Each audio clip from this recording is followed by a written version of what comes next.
এখন এজাহার করো, থানায় ওসি বলা আছে, দিয়ে দিচ্ছি এখনই হচ্ছে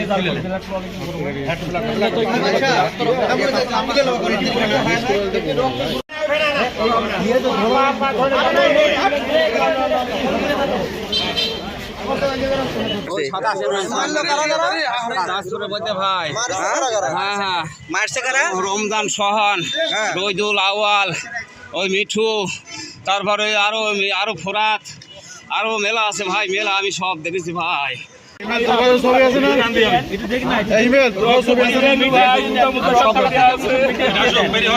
গত 15 বছর আন্দোলন সংগ্রামে এই লোকগুলোই মাঠে ছিল।